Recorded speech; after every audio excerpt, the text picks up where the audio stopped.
everyone, this is Babs from the Paper Diaries, and today I'm doing a collaboration spread with bullet journaling 19 dash, and Albert and me decided to do books to read while quarantined.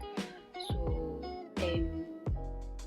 at first I just numbered the list of books I made ahead of making this video, and then I printed some photos from my Instagram, and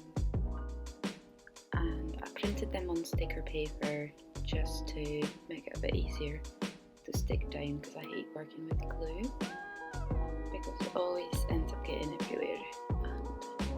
And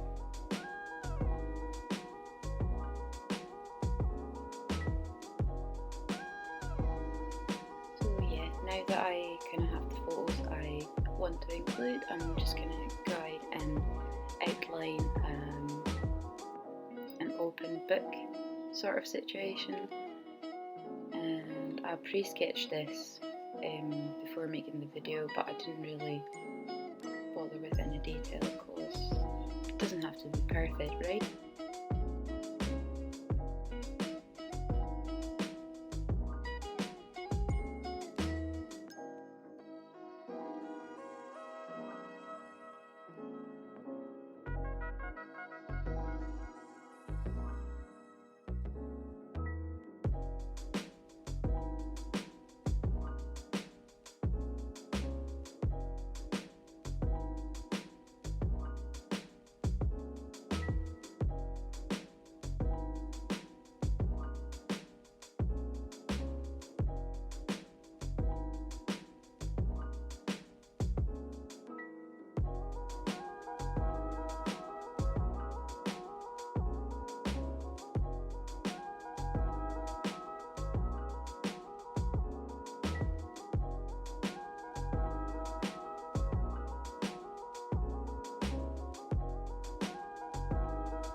Once I've gotten rid of the pencil marks and I got the outlines out, I start by putting down the first photo with some washi and some printable stickers. A lot of the stickers I will be using are Patreon exclusive printables, and I support April and Art's Season Zero and Procrastinator Go, and I really recommend doing it. For me it's £15 that I would usually spend on coffee, but since there's nowhere to go for coffee, I decided to kind of give it back, and it's really worth it. Their art is beautiful, and it's so worth it.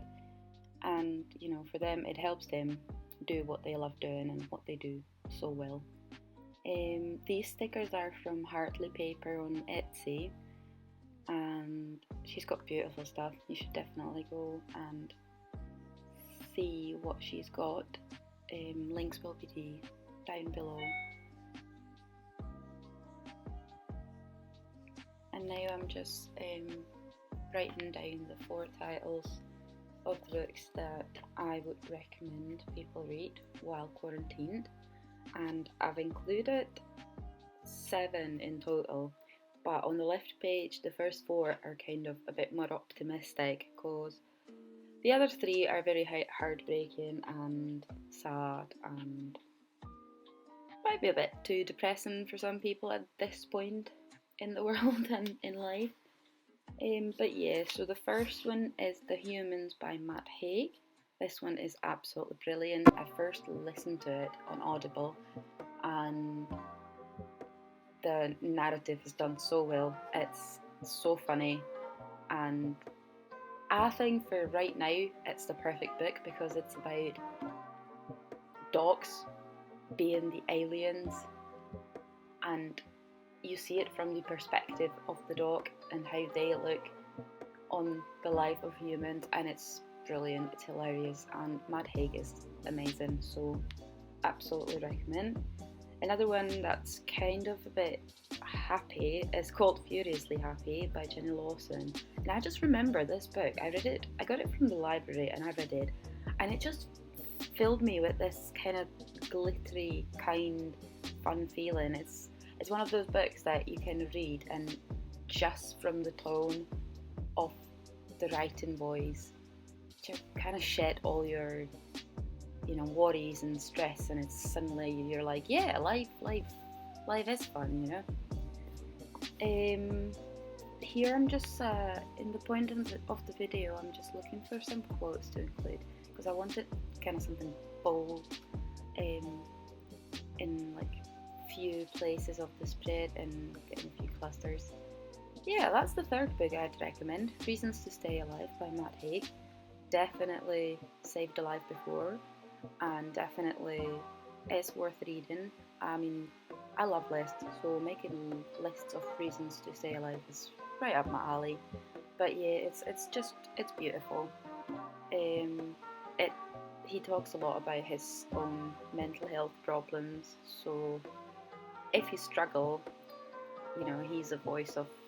he's put it into words, and he's done it really well because he's Matt Haig. And on a four happy book list, he's got 2 spots, so what else do you need to know? And the last one is The Diviners by Leva Bray, and this one I listened to on Audible as well. The narrator's accent is absolutely terrible. It actually tore my ears off for the longest time, but then once I kind of forgot about the accent and I got over it. It's very Chicago-y American, and it's very, very, my ears, I don't know, something's wrong with my ears anyway, and I don't do well with the accent. But the story is great, the book is brilliant. I didn't really think I would like it that much. I kind of considered it, I don't know, just a easygoing book that is very, very long. I think it's got 20 or 40 hours? I know that's a big difference, but I'm not very good at remembering things. Anywho, right now, down there at the bottom, I'm just scribbling a quote, and it says, I believe writing things down can be a very powerful tool to grab hold of, one that has helped me over the years and continues to help me make sense of the chaos in my head and digest thoughts, fears, or dreams. And it's so true. It is so true. Writing has just gotten me through so much. I've got shoe boxes filled with old journals, and I don't go back into them often, but when I do, it's a good laugh. Sometimes, some of the times were not so good, but anyway, yeah, I'm just putting down wee clusters of decoration because that's how I like to do things.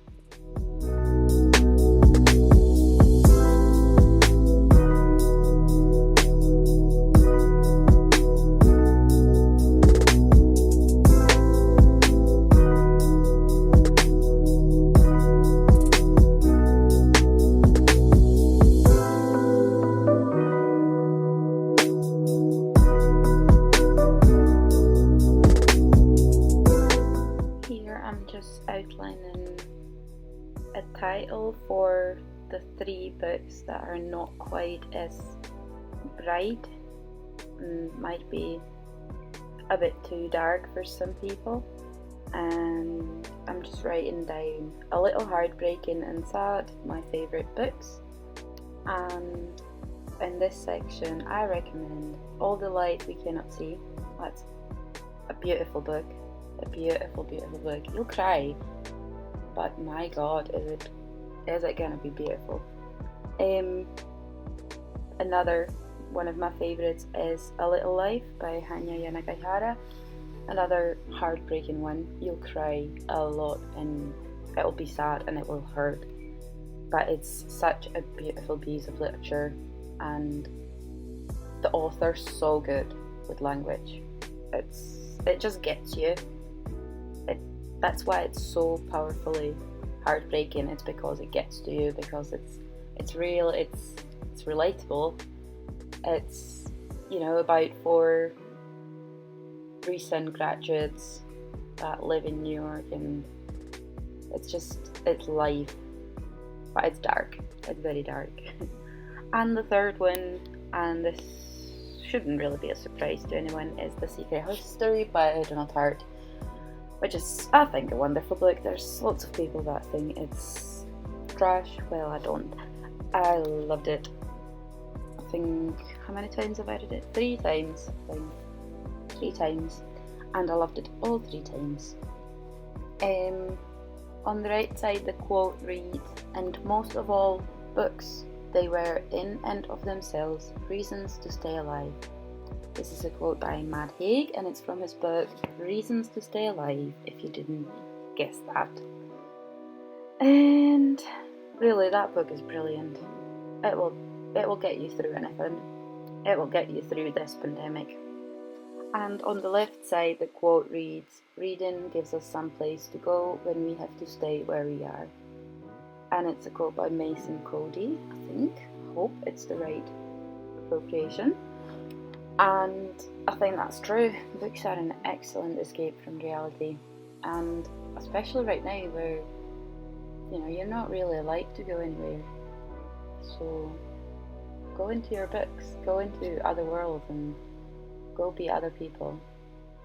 Forget about our own tragic life for a bit and just, you know, join an adventure with dragons and treasure and pirates.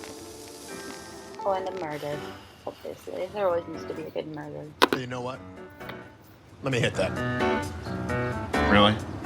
I can handle it. I am certain that you cannot.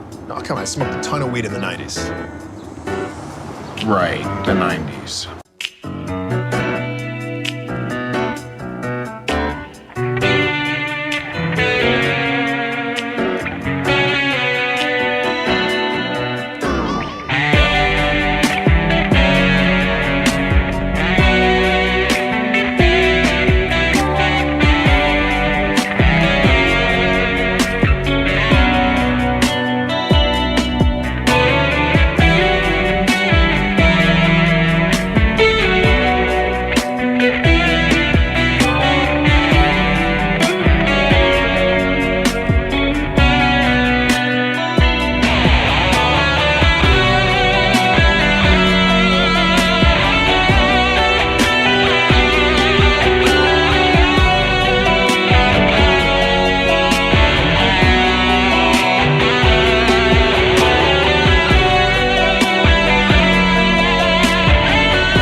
and then I decided not to include it on the list. It was Grief is the Thing with Feathers by Max Porter.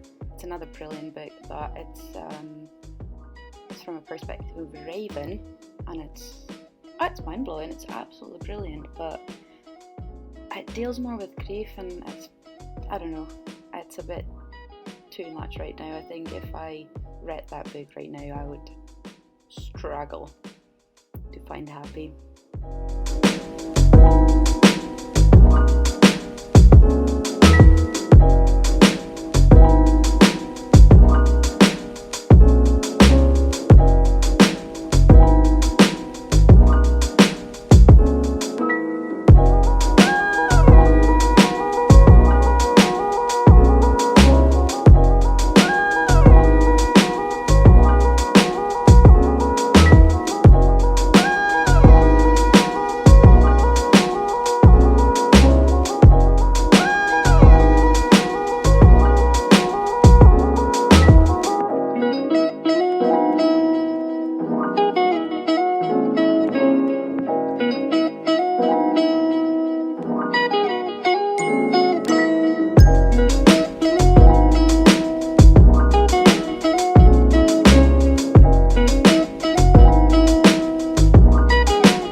Hey, you know what?